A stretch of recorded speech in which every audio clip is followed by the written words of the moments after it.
welcome to, well, I forget what number we're on now. 12? We'll figure it out. I don't know. It's okay. It doesn't matter what number it is. If I wanted to know, I should have looked it up beforehand. So, but we talked about renunciation. So we're on the second wrinkle, as we're calling them, of the Eightfold Path. We talked about metta 2 weeks ago. We talked about renunciation last week. And so this week, we're going to talk about harmlessness or nonviolence, and then go on and talk about some of the moral wrinkles of the path. So, question one. Let's see. I'm going to make sure we are recording. It says recording. Very good. Question one.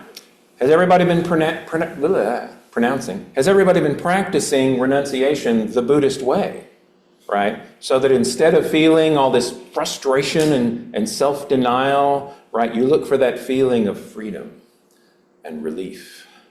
You know, maybe you could notice a sense of stillness and relaxation after letting go of some worldly thing.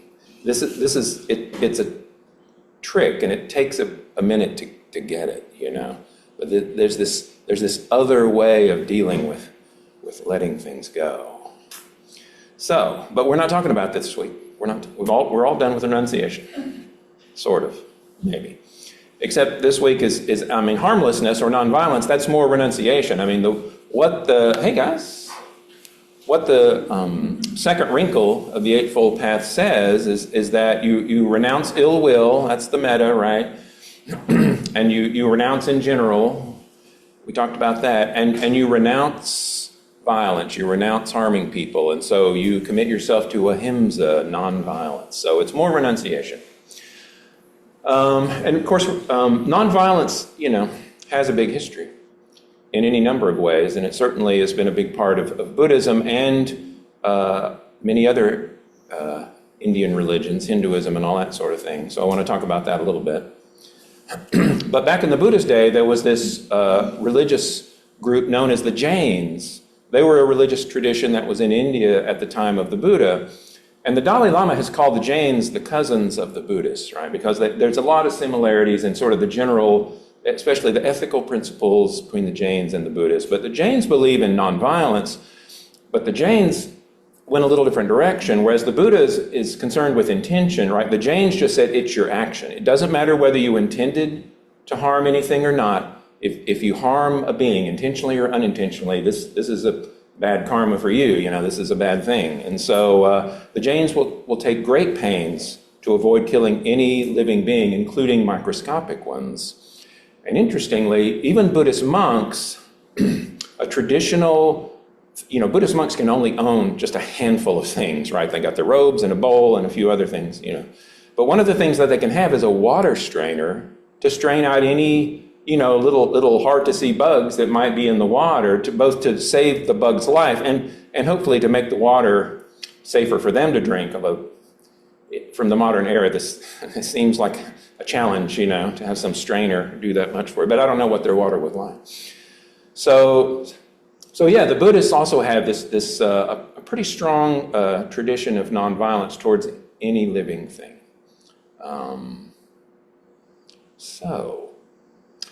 So yeah, for Buddhists, if you unintentionally kill a creature, though, then the karma is much less of a problem than if you intentionally kill it, right? And the worst thing a Buddhist can do is to intentionally kill out of anger. You know, that you heedlessly respond to the sense of anger and you intentionally kill someone. That's you're on the terrible end of Buddhist karma at that point. But yeah, I want to say a little bit about, well, let's see, where am I going here? So today we associate nonviolence with pacifism, of course. I mean, that's kind of a whole philosophy. And also, you know, when you hear nonviolence, you think, oh, well, like nonviolent protests, right? Like Gandhi and Martin Luther King, right? I mean, that's kind of where nonviolence intersects with the news cycle in the larger world these days. And so I wanted to say a little bit about that, about Martin Luther King and Gandhi and somebody else. Let's see. So I read an interview, and I don't remember it, and I can't find it, sometime in the last couple of years. It was somebody who was a follower, was part of Martin Luther King's, protest movement. And he said that the incredible thing that he thought about Dr. King was that he taught them that they had this sort of third option. They didn't have to keep putting up with the way things were, and they didn't have to go to war with society. Instead they could stand up for their rights. And if they got attacked, they just wouldn't fight back. This is not the sort of thing that you think to do on your own, but by having these huge nonviolent protests, they could fight for their rights without fighting. And they wouldn't bring the country down on their heads, right, for being violent. It takes tremendous courage to do that. And we've mentioned Kant the philosopher and how he said the ends don't justify the means. Well, Martin Luther King was interested in this other Enlightenment philosopher, Hegel, and in particular something that people call Hegel's master-slave dialectic. And a dialectic is Hegel's idea that various conflicts happen throughout history, and each conflict gives rise to a new situation, a new synthesis. And Hegel had written these little stories about these situations, these little thought experiments. And in the master-slave dialectic, Hegel thought that eventually the slave would risk his life to fight the master and gain his freedom.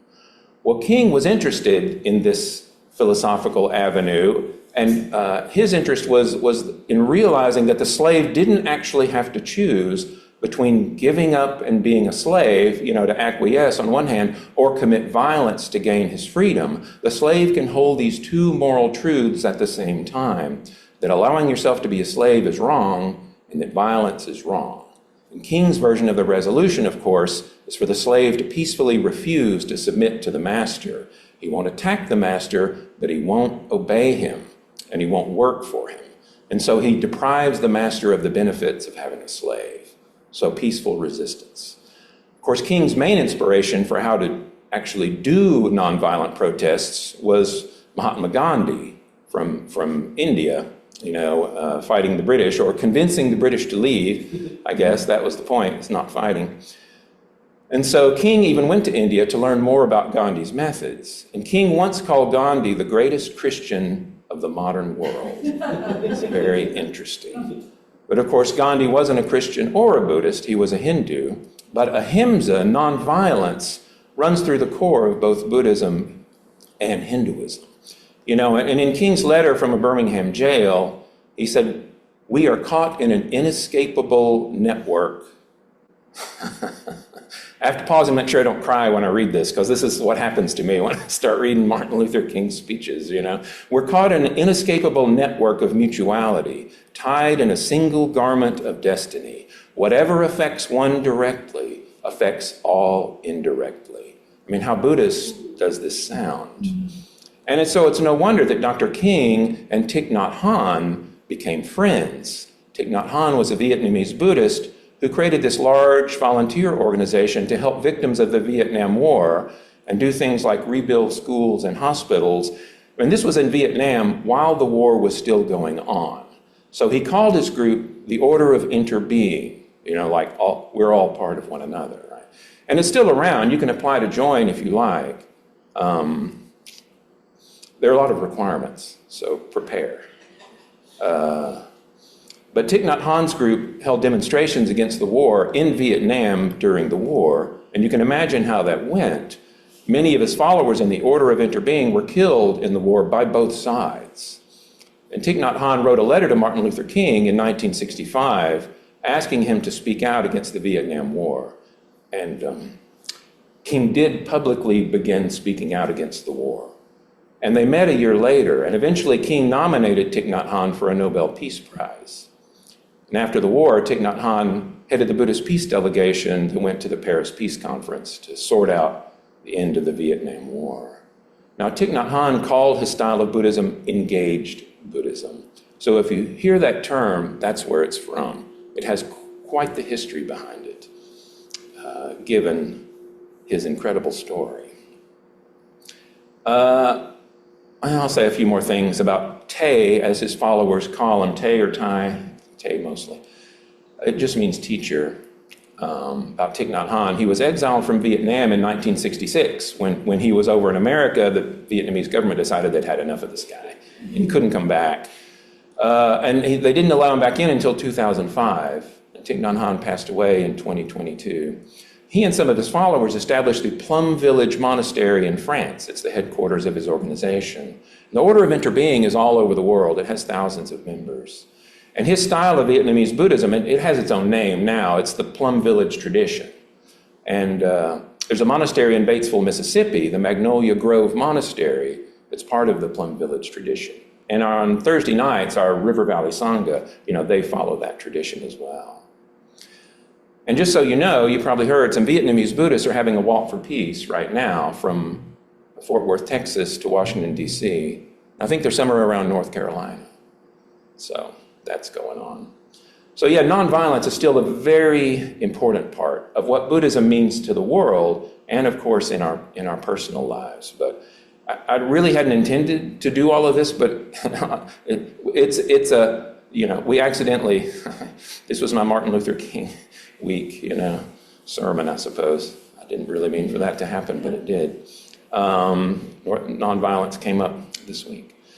So, okay, so that's the end of the second wrinkle, right? So, metta, renunciation, and nonviolence. Do we have any thoughts or questions about nonviolence or anything? Thich Nhat Hanh wrote a beautiful poem called Call Me By My Real Name, Right. about violence and victims and how the polarity of it and just the complexity and the way it unfolds. It's beautiful. Right, because Thich Nhat Hanh was not for or against either side. He preached one message, that you have to understand your enemies. You have to walk in their shoes and see things from their point of view and reconcile. That was always his message. Very good. So, the next wrinkles in the path are about right speech, right action, and right livelihood. So taming our behavior, that's what they're about. It's essential to the path. And in the Pali Canon, in the sutras, the Theravada sutras, there's a straight line going from virtuous behavior all the way to enlightenment. Ethics is not just a nice to have. And before we talk about the second, third, and fourth steps of the path, I want to say a couple of things anyway. One is about karma. And we talked about karma already, but in the Theravada understanding of karma, there's four kinds of karma that you can have. There's bad karma, or dark karma as it's called, you can imagine. Good karma, bright karma, both dark and bright. So it's mixed karma, basically. And then neither dark nor bright. That's the karma of the enlightened being. And so what is this about? So with the bad karma, you are clinging to the defilements.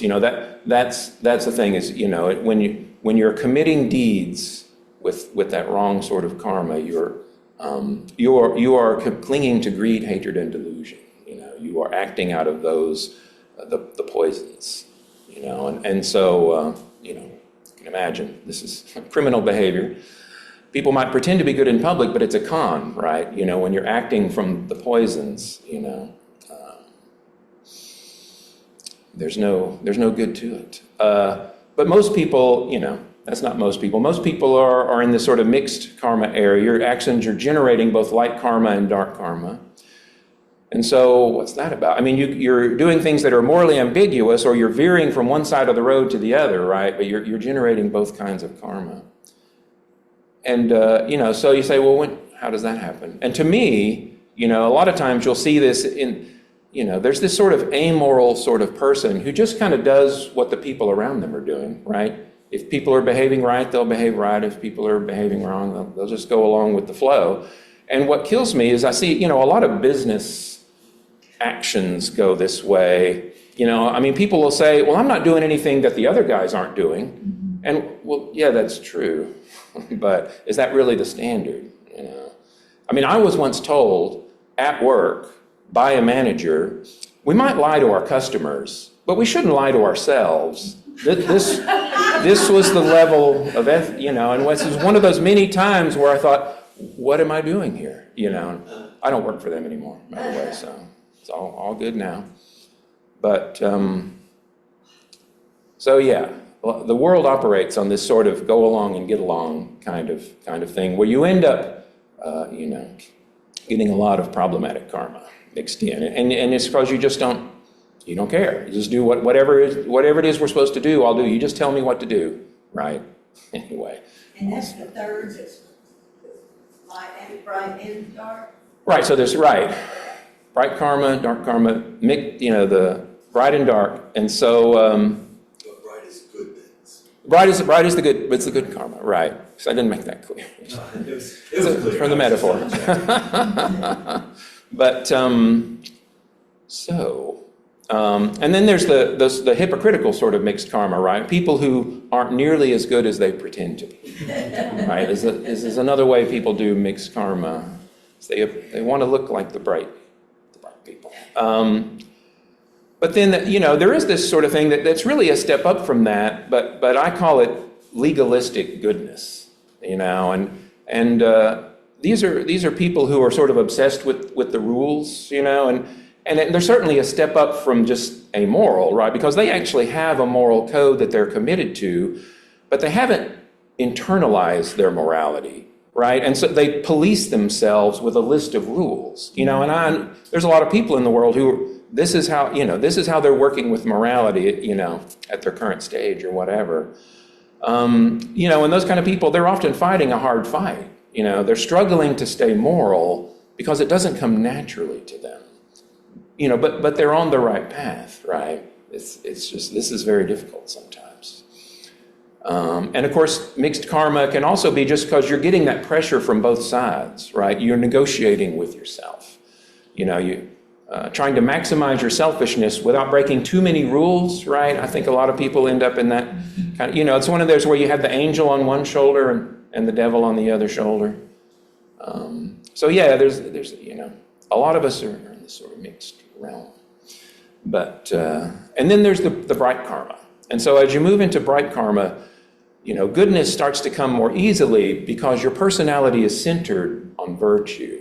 This is the thing. You aren't acting from greed, hatred, and delusion. You're acting from the Brahma Viharas, right? You have internalized your moral understanding. And so with bright karma, they're still clinging, and you're still creating karma, but you're clinging to your identity as a good person.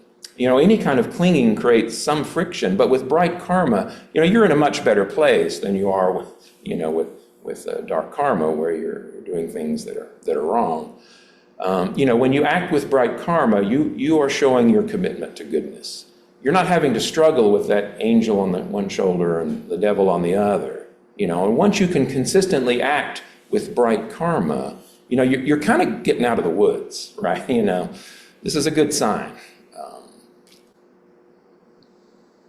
Decisions get easier because you're not having to negotiate with yourself all the time. It's like, how closely do I need to follow these rules? There's just no question. It's like, I will do the right thing in this situation. I don't even have to think about it. I'm committed. And this is the kind of karma that leads to rebirth in the Deva realms, if you're into that sort of thing. So bright karma. And then there's the last one, neither bright nor dark, no karma. That's the path of the enlightened person. And you're still acting virtuously, but you're not clinging to anything. You don't have this identity, even a good identity that you're clinging to. And you say, well, how can I tell the difference between bright karma and no karma? Well, you're acting pretty much the same, but it's not a practice anymore, so you don't have this identity. Goodness is just your nature.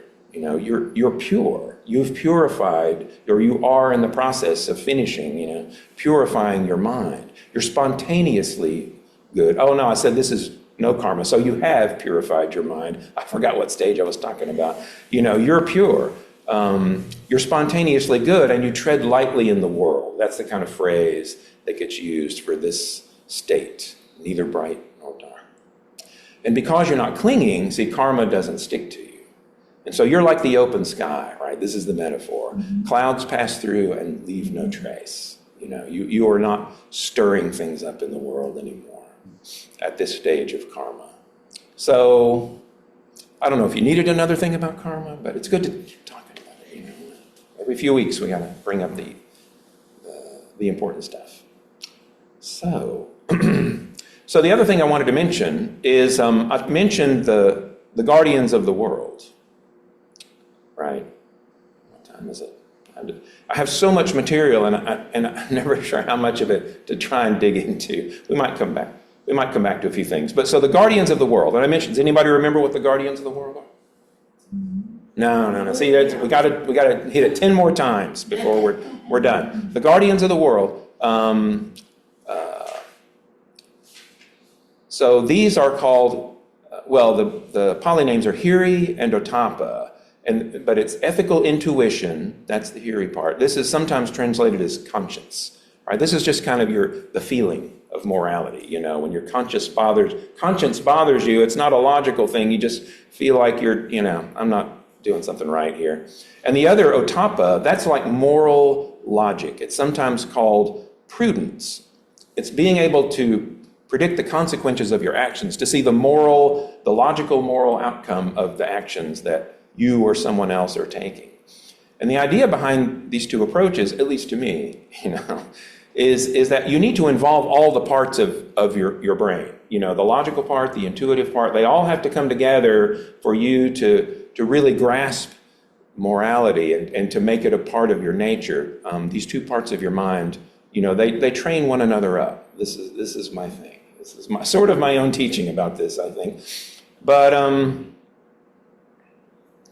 yeah, I mentioned that Buddhaghosa has this great metaphor. This is what you should remember. The way to remember Hiri, even if you don't remember the words Hiri and Ottappa, he's got this iron bar, and one end of it is covered in crap, and the other end of it is glowing red hot, right? And so you don't touch the one end because it's gross, right? It just gives you a bad feeling, and you don't touch the other end because you will be injured. This is a logical consequence, and so for any ethical decision, we need to consult both of these sorts of mental abilities that we have, because for Buddhism, morality isn't a list of rules, even though we have a list of rules.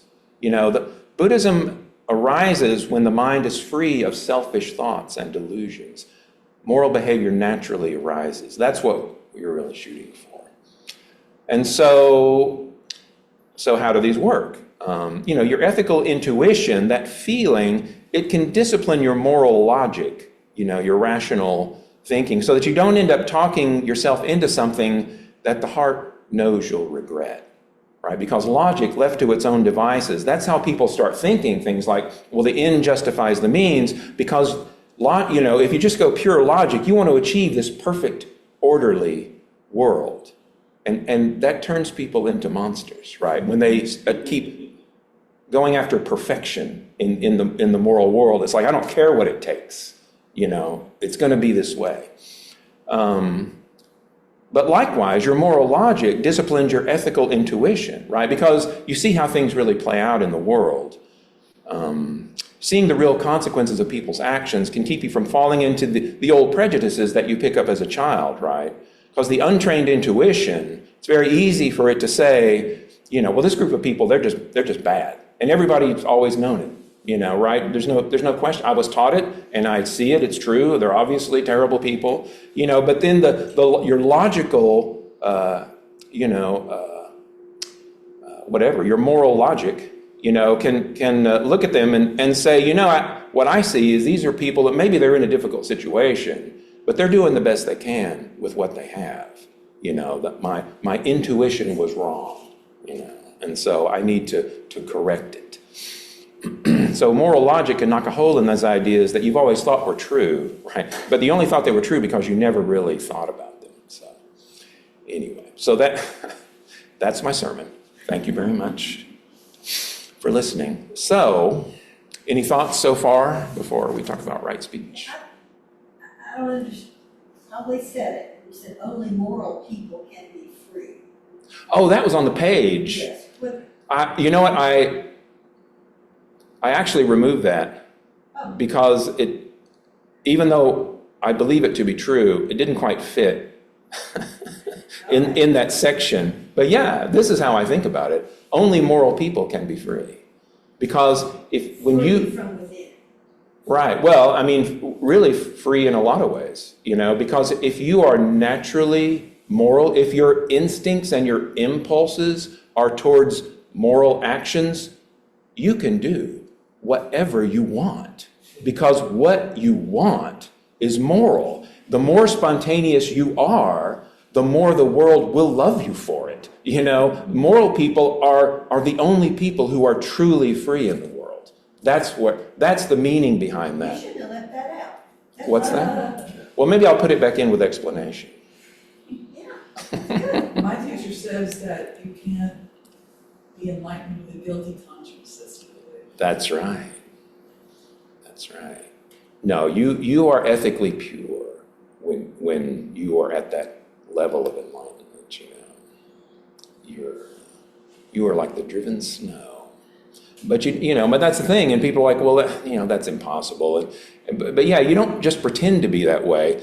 It's just work. It's just a lot of work. To slowly purify the mind so that your first reaction is a better reaction than it was before. It's a long process. It's like first it's like I'm going to push that person through the window, and then it's like I'm going to give them a good talking to, and then it's like I'm going to mark them with a bad mark on the review, and then finally it's like I'm going to talk to them, because clearly we're not communicating somehow, So there's this whole progression, to get from one end of this to the other. But can I say one other thing? You absolutely may. Well, what you're describing, this whole discussion, Yes. what I like about it very much is how we all aspire to be Buddhas or whatever, some of us do, but it's hard. And what you've described is guidance for all the sloppiness, along the way. Right. And it's like, It put labels to the sloppy. yeah, it's like going right into it, and because that's really what we're going to experience when we're on the path, is these like nearly making it but not, disappointing ourselves, Right. struggling. You're between the two everything. rocks, Yeah, and you can't Yeah. navigate. yeah, and so it really, it would be useless to have instructions to just like, well, when you're a Buddha, blah, blah, blah, right? But Right. on the way, this and this and this and this, and that's always really useful and really helpful. So I like all this. Well, thank you, Cheryl. Yeah. I know you've been, what's that? The Soto Zen people that have come here in the past felt that an enlightened person would have improvisational virtuosity, that would just spontaneously Right. be virtuous and spontaneous without effort, because they were just coming from the place. Right. Right. Like you said. Right, because when you have bright karma, it's good, but it's kind of like you're playing classical music from the score, But when it's no karma, you're playing jazz, Yeah. It's in the moment, So it's a little different. I really like that. I think it's the same thing that you guys are saying.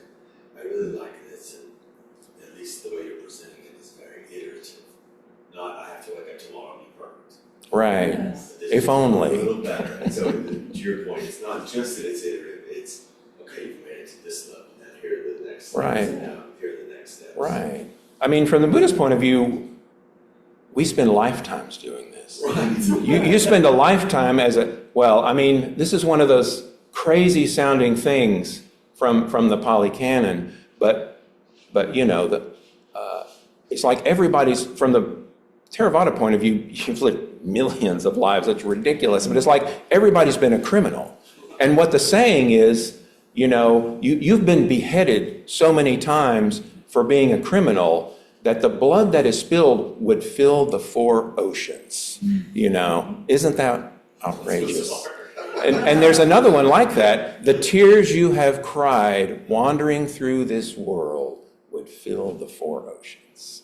So, I mean, this is just one of those things about Theravada. It has this sort of, Pretty hyperbolic. unbelievable, yes, a rather extreme attitude, Be good. you know, about how challenging this is. And you can take that as metaphor, totally fine, you know, but it's saying, yes, this is really hard. Because it's easy to do the easy things. It's like, oh, I did my taxes and I didn't cheat. You know, but then your brother-in-law shows up drunk or whatever, and it's like now you're in this really serious moral situation, and it's hard to handle. You know, that's just a fact.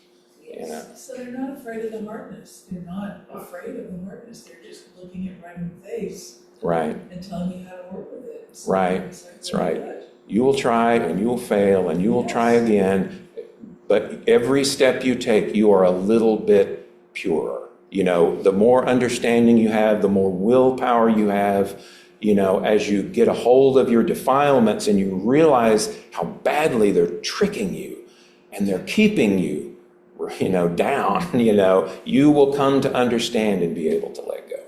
But it takes weeks, months, years, lifetimes. Well, and you're also compassionate about the people around you because you realize they're doing the same. Right. thing. You're That's the struggling thing, same is, you know, well, now it's your turn to be in jail, I guess. way. Yeah. You know, I was in jail last time and you visited me, so here we go, you know.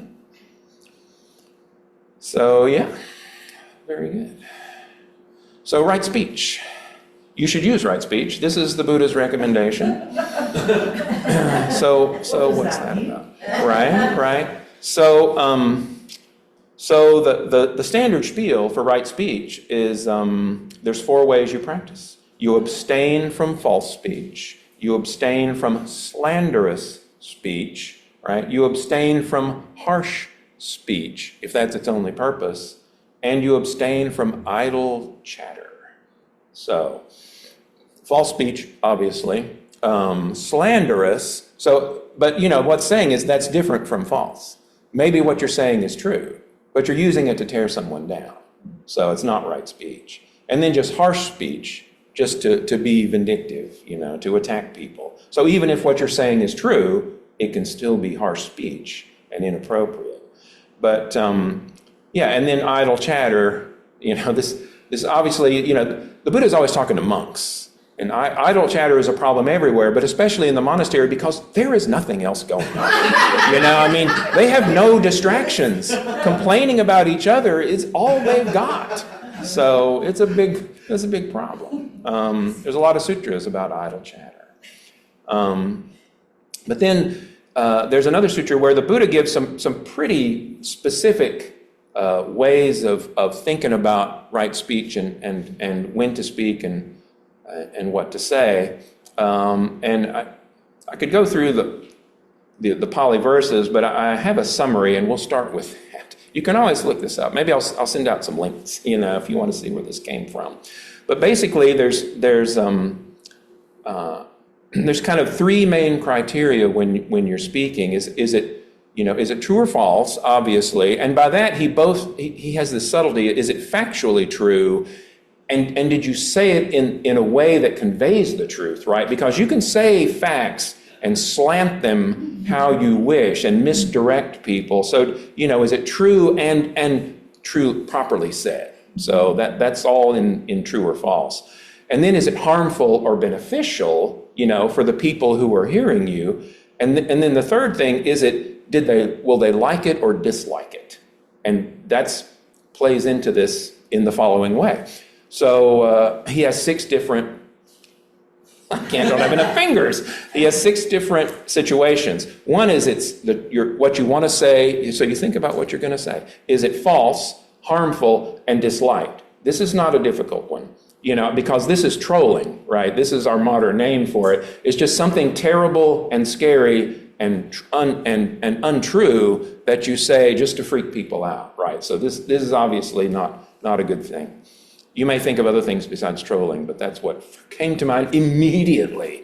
False, harmful, and people hate to hear it.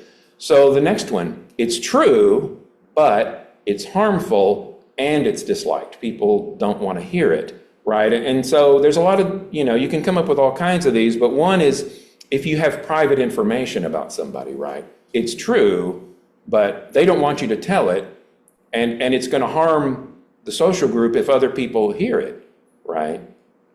So you don't tell private information that's just going to upset everybody. If there's no reason for them to know it, you don't say it.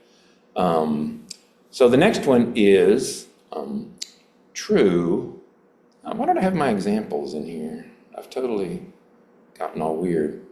So so some of these, I'm gonna back up. So like if you know somebody's salary, right, and so you tell your friend, hey, that guy who just started, he's already making more than you. It's like, do they need to know that? And is this just going to make? Is just trying to make a rift?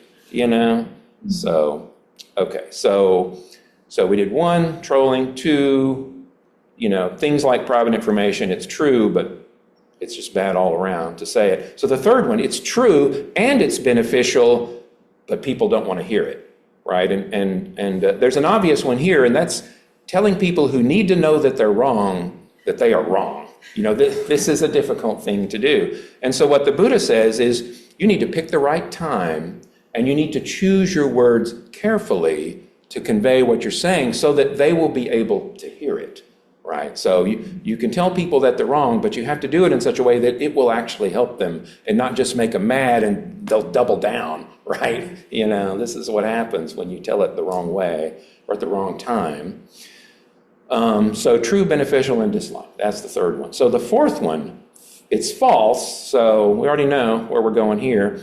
It's harmful, but it's liked, right? So false, harmful, but liked. Well, this is false gossip, right? Everybody wants to hear it, but it can wreck people's lives. I mean, and the internet, of course, is full of false gossip that people love to share and share and share. But then it's twin is the next one. And that's when it's true, but harmful and liked, right? So now this is true gossip. So now we're back to private information about people that you're telling so that you can watch people listen to you, and you're the popular, one of the group or whatever, by tearing other people down with things that you've learned about them. So there's one more, and that's true and beneficial and liked, right? So this seems like a no-brainer. Right? But even then, the Buddha says, pick the right time and decide how you're going to say it so that you actually convey the message you want to convey. Even if it's true and beneficial and people are ready to hear it, you need to consider how you say it so that it promotes the harmony of the group and, it promotes the Dharma. I mean, that's obviously where Buddhism is always going, So there's six different categories. So yeah, I'll send out the original one. But it more or less walks through them in that way.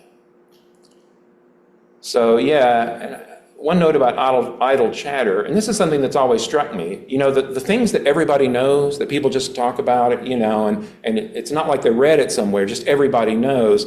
Those things are always about half true, And it struck me one day that the reason is because you might have the true version of the story circulating around, and sort of a half-true version that has some salacious, untrue details added, right? Well, which one of them are people going to want to repeat, right? They want to repeat the one that's kind of twisted to make it more fun, And so it's like idle chatter is usually only about half-true.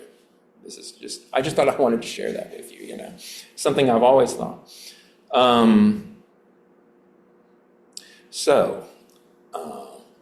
Something else about right speech. The Buddha, when the Buddha left his home and he left his wife and child, which is pretty scandalous from our point of view, but supposedly they were in the palace, right? So everything's kind of okay. But his wife, in the story that we have, right? I mean, this is from the teachings. She supported him going on this spiritual quest. That is our understanding. So, and eventually he came back to visit his household, after he had become enlightened. And I don't know if they're sort of sweet or strange stories, depending on how you think about these things. His wife tells their son, "Go to your father and receive your inheritance." And I can't quote the whole story to you, but eventually his son ordains and becomes a Buddhist monk, following his father, the Buddha. And his wife also eventually ordains and becomes a bhikkhuni. And so the whole family is now in the Buddhist monastic order. And so there's this sutra that's the Buddha's advice to Rahula. The Buddha's advice to his son. And it's this basic moral teachings that he's talking about. And here's what he says. Let's see, how much time am I going to take? What he says about telling a deliberate lie. I'll just give you the short version. He goes on for many paragraphs about the problems with telling deliberate lies, but in the same way, he ends with saying, in the same way, Rahula, when anyone feels no shame in telling a deliberate lie, there is no evil, I tell you, he will not do.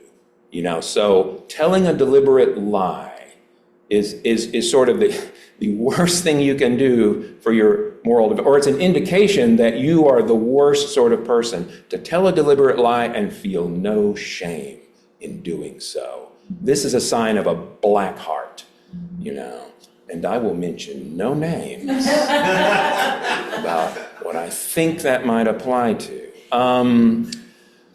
So he says, thus, Rahula, you should train yourself. I will not tell a deliberate lie, even in jest. Absolutely straight arrow. This is the Buddha's advice to his son. So in his view, lying is the gateway to all immorality. If you are dishonest with others or with yourself, right, you're lost. You will make no spiritual progress. So, any thoughts about right speech at this juncture? There's a little bit of improvement in this culture. I don't know why you would say something like that. Right. Yeah, it's a high standard. It's the highest possible standard, so. Where about does the line lie between telling a lie and telling a story? Like somebody who writes fiction. Oh, well, should there be a problem? There were plenty of stories in the Buddha's day, and the Buddha told parables all the time, So I don't think Buddhism has a problem with stories that you understand are stories, That's where right? the intent comes in. Right.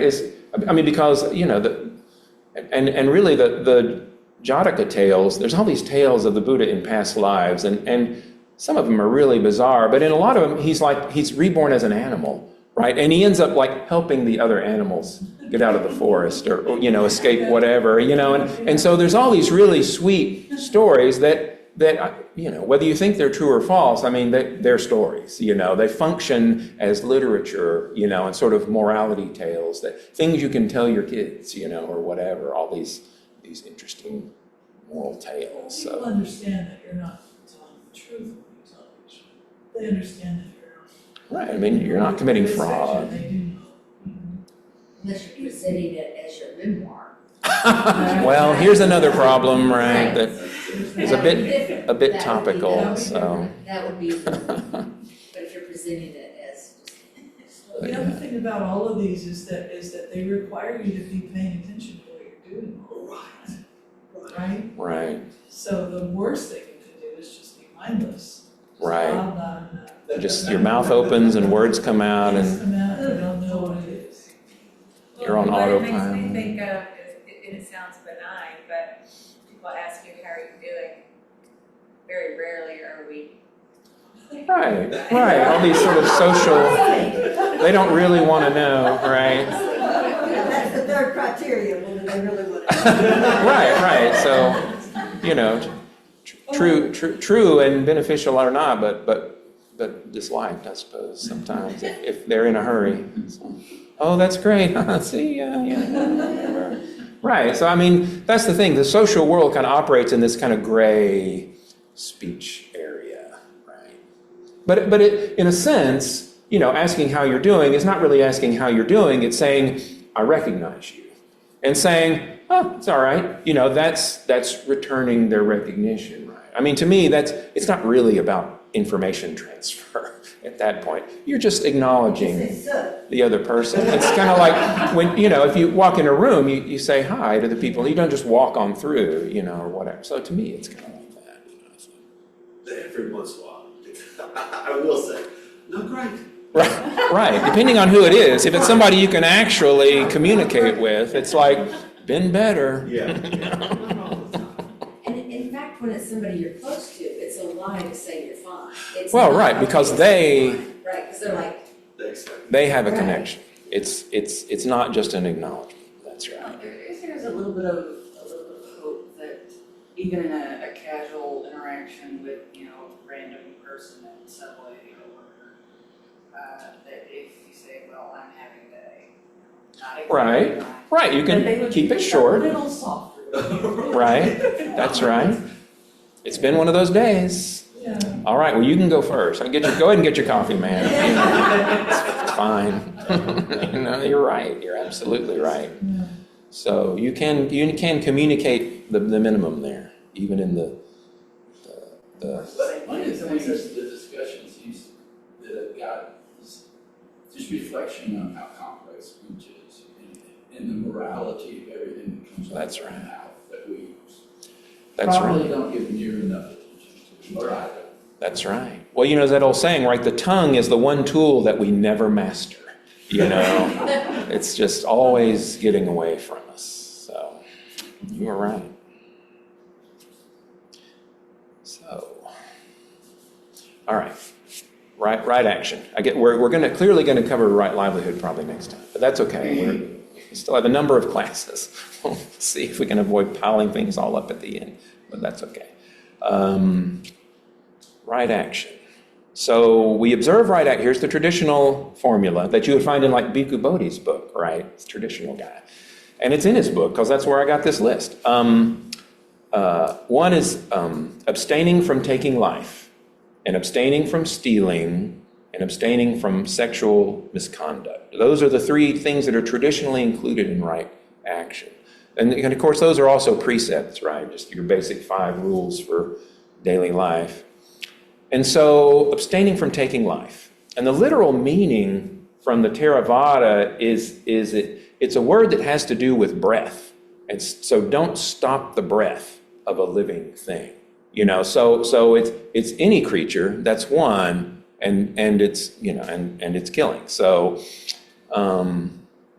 obviously there's a few things you might take from this. Buddhists would probably frown on capital punishment, because it doesn't say for good people, it's just anybody, any living thing, don't kill it. And of course, Buddhists have always been against war, but that hasn't stopped a few Buddhist countries from going to war from time to time. But in Buddhist culture, it is this, ahimsa, nonviolence, is very strong. So the obvious question that that will come up in the Intro to Buddhism class, so are Buddhists vegetarian, right? It sounds like they should be, right? If nobody, nobody's supposed to kill anything, and well, it's complicated.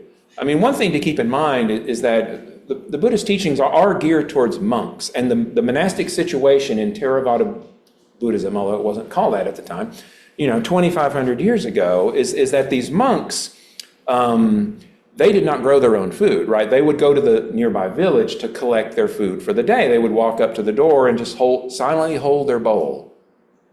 Somebody would come out and put some in their bowl. It's this kind of beautiful thing. So Ajahn Amaro, when he was a hippie, right? I mentioned that, at first, and he lines up, they say, well, come, we're going on alms rounds, line up. And so he goes out, I don't know if he wasn't ordained at that point. He was just tagging along. And it's this whole ritual, the monks walking down the street, people silently putting food in their bowls. And he thought, this is so beautiful, And so they got back and he said, so this special ceremony that we just went through, how often do you do it? And they said, every day. This is how we eat. Anyway. And they don't refuse to eat what's put in the bowl. Yes, and they have to eat what they're given. And so, the villagers are eating meat, and so Buddha, in Theravada countries, Buddhist monastics are not vegetarian, but they don't kill, right? And so that's how this works out. It's like, yes, you don't kill, that doesn't make you a vegetarian, because the fact is there's a lot of people in the world who don't get to pick what they eat. I always think about the old boarding house, right? You come in and you sit down and you got to eat whatever was next to your plate. That was your meal, so, I have a question about that because Yes. lately I've been, trying to be vegan. Right. And so at this point for me, I can choose what I eat. Right. Because, So, Well, you know. privilege of being in our society, right, is that we do get to choose, right? Yeah, so it's just, and then, you know, so, you know, if I am going and I'm buying meat, but I know that, you know, the meat industry as it is very cruel to the animals. Right, there's some problems meat there. packing farm and things like that. And, you know, and at the moment I can get away with not eating meat, you know, is that less harm? And the same thing is, you know, I'm about to move and I just bought a whole bunch of cleaning products and a lot of it was bleach spray and I'm just like, you know, is that, you know, Right. good because, you know, I don't like mold and mildew. Right. And but I can reassure you on that front, mold and mildew are not considered beings generally in the Theravadan sort of scheme of things. An animal or a thing has to be able to flinch from pain. That's one of those criteria that it's a being that shouldn't be harmed. If it can flinch from pain. We don't know. A tree or like, you know. Right. I mean, like that's the way it is. Buddhism had to draw a line somewhere. And that's where the line is. If you can tell that it's flinching from pain, then don't harm it. But yeah, obviously we know now that plants do respond to pain. And so, but that's one of those things, you know, that's why I always say that just being born in this world, you are going to collect a certain amount of karmic debt. You cannot live unless you're enlightened, you know, you cannot live a karmically pure life in this world. Just showing up means you're taking resources that other creatures could have used, you know, you're in the way, you're you know, dragging things down just by being here. And you know, that's just a fact of earthly life. But I mean, you know, that's in Buddhism that this is not our end goal, right? This is part of our learning experience here in this world. And so we're in this world where it's you know, there's carnivores and herbivores and creatures die and they hurt one another, and that's the life we're in. But of course we aspire to a higher standard. Sorry, that turned into another little sermon, but yes.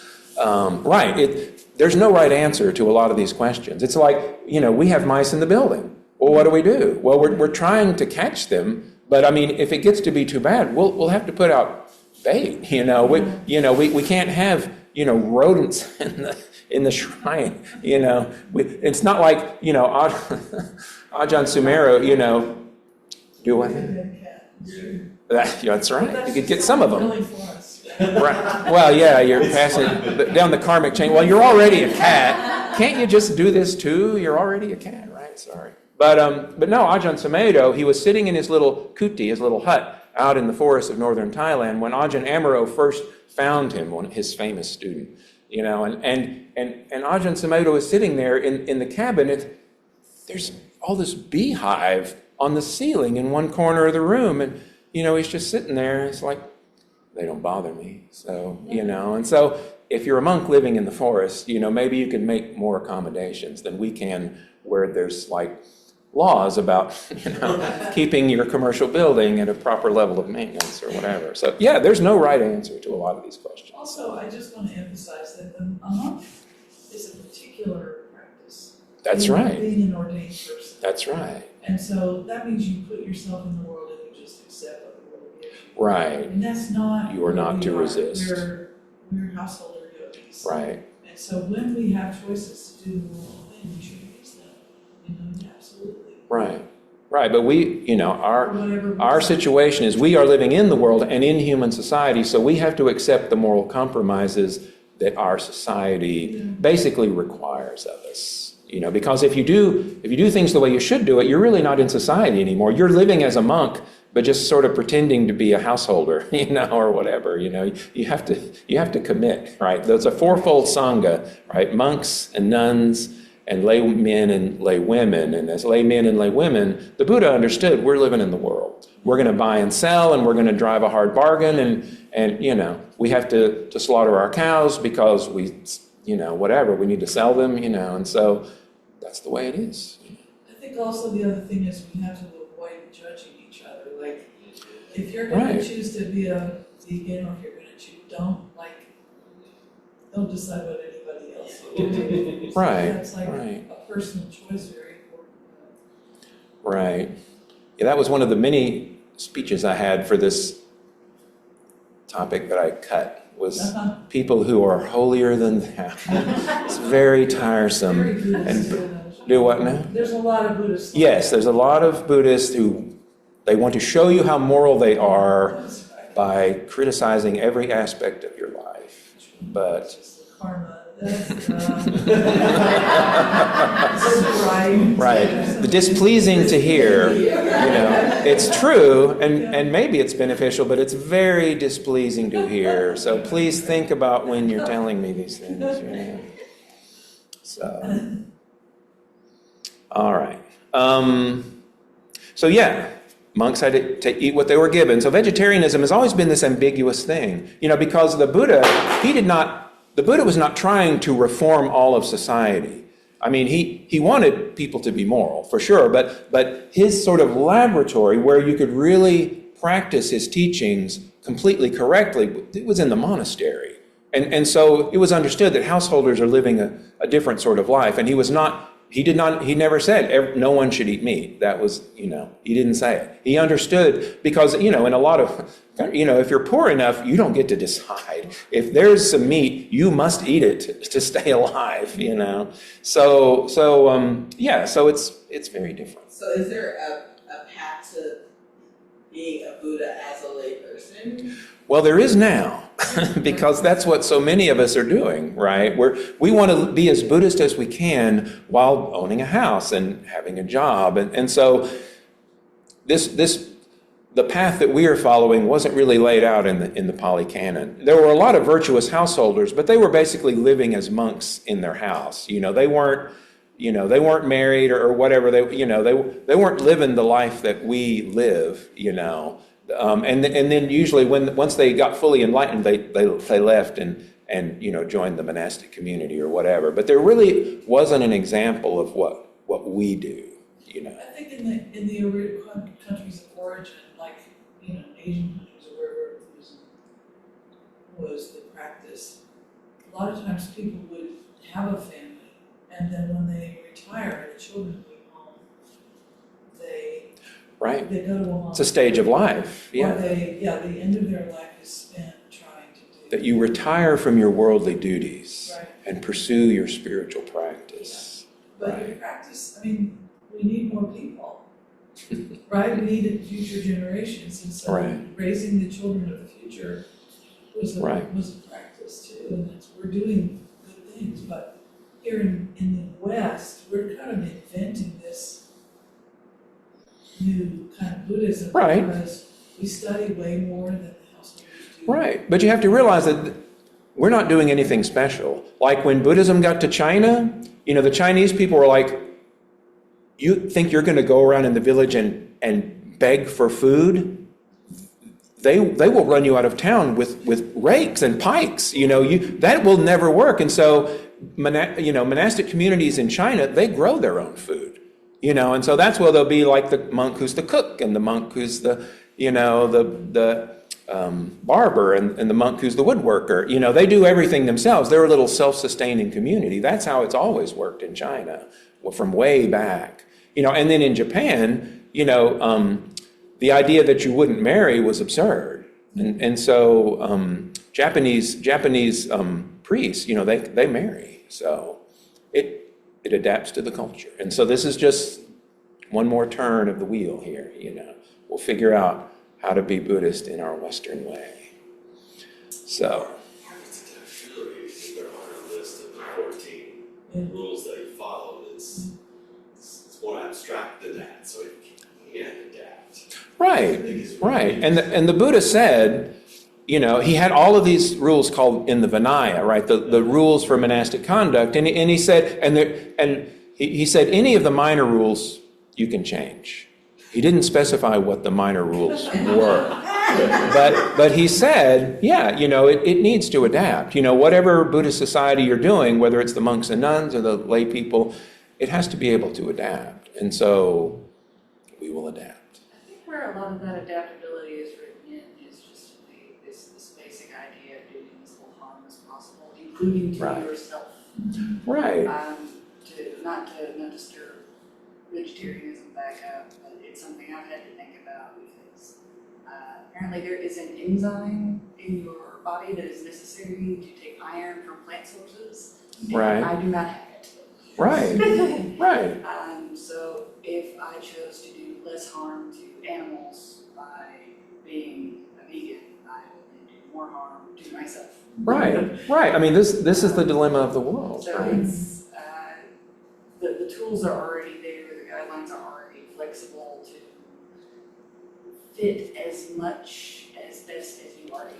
Right, right. And like Chinese monastics are very dedicated to vegetarianism generally. But in other parts of Southeast Asia, even though they're very Buddhist countries, like, they say 100% of these people are Buddhist. It's like, well, but they eat meat. The lay people eat meat, and they feed it to the monks. And they put fish oil on everything, and so this is, the Buddhist world is already this way, In Tibet, it's pretty hard to be a vegetarian, right? You got grass and you got grazing animals, right? This is what you got. So yeah, there's a little barley, so. But yeah, so yeah, it's totally fine. Buddhism does not require you to be a vegetarian. That is a choice that we have the privilege, as I told my son, when I first became a vegetarian, he's like, well, this vegetarian, it's like, it's a privilege. I get it. I know what you're saying, It's just since I can choose, I will choose. I do go out of my way to buy as little commercially produced meat as my budget will tolerate. Right. Yeah, this is the way it is. Because it all comes out of intention, right? To renounce ill will, to renounce violence, and to renounce the things of this world that get in the way of our spiritual path. And that's our guide. The moral, the ethical rules are our guidelines to help us implement the intention that we have for nonviolence. All right, so we'll stop. We're after time. So we'll continue with, we probably covered taking life. We'll continue with stealing. We'll continue stealing next time. So get ready for that one. A practical, we're going to go out. So thank you so much for coming to the thing. Thank you, online good people. Anybody else join besides the? No, we're all good. So I must find the button. Till next time, everybody.